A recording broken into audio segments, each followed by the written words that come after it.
และคนที่โชคดีกับเราในวันนี้ค่ะ คุณมิ้นท์ค่ะ ได้ไปทำกิจกรรมกับเรานะคะชีวิตต่อที่ประเทศเกาหลีค่ะ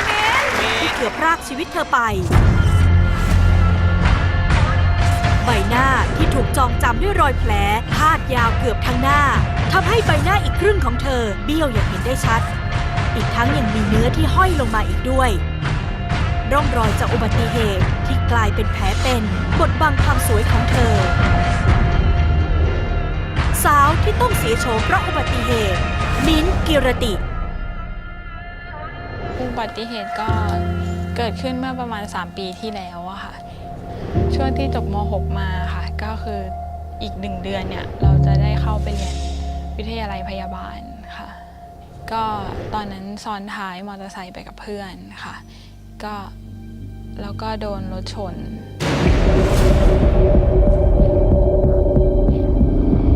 เราเป็นคนซ้อนท้ายใช่ไหมคะแต่ว่าตัวเพื่อนอะลอยไปกระแทกกับเสาไฟฟ้าก็เลยไปเสียชีวิตที่โรงพยาบาลนะคะ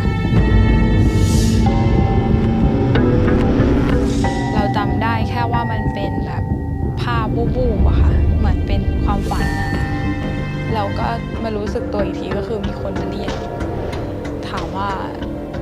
ชื่ออะไรเพราะตอนนั้นเขาดูหน้าเราไม่ออกมันอึ้งอะค่ะมันไม่คิดว่าเราจะเป็นแบบนี้คือวินาทีเดียวอะเราก็ไม่คิดว่ามันจะมาเกิดกับเราตอนนั้นก็ยังไม่ได้ชอบนะคะพอหลังจากที่เราประสบอุบัติเหตุอะค่ะเหมือนเราได้เข้าไปรักษาตัวที่โรงพยาบาลแล้วเราได้รับการดูแลจากพี่พยาบาลที่ให้กำลังใจเราให้เราได้เห็นว่าคนอื่นเขาก็หนักกว่าเราก็เยอะมันก็มีเราก็เลยคิดว่าถ้าเรา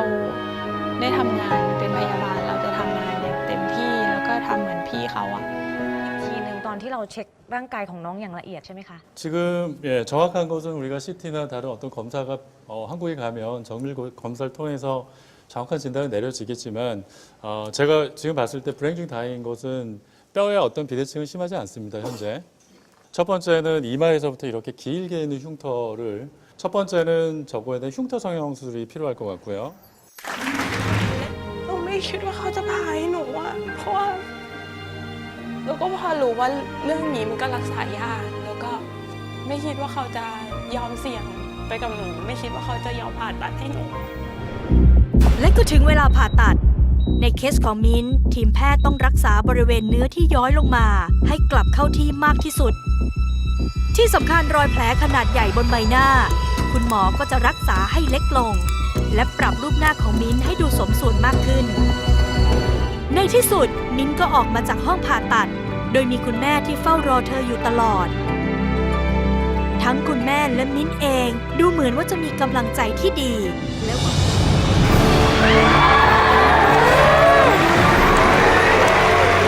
ขนลุกเดี๋ยวนี่พี่ม้าขนลุกจริง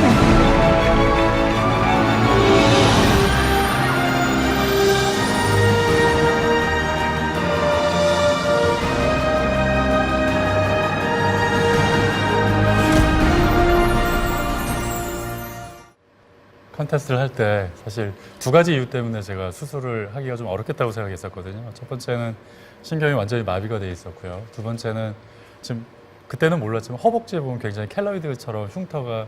굉장히 부풀어 오르는 형상을 보이거든요. 근데 이분의 스토리가 보시면 아시겠지만 간호사를 꿈꾸고 있는 나중에 아픈 환자들 돌보고 이런 데 좋은 일을 할 수 있으면 큰 보람이겠다 생각해서 힘들지만 저희가 수술을 하기로 결정을 했습니다.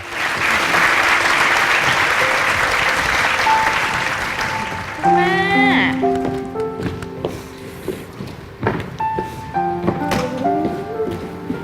คิดถึงจังเลยร้องไห้ทำไม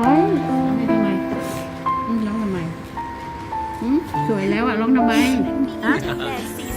คิดถึงนะคิดถึง กิรติ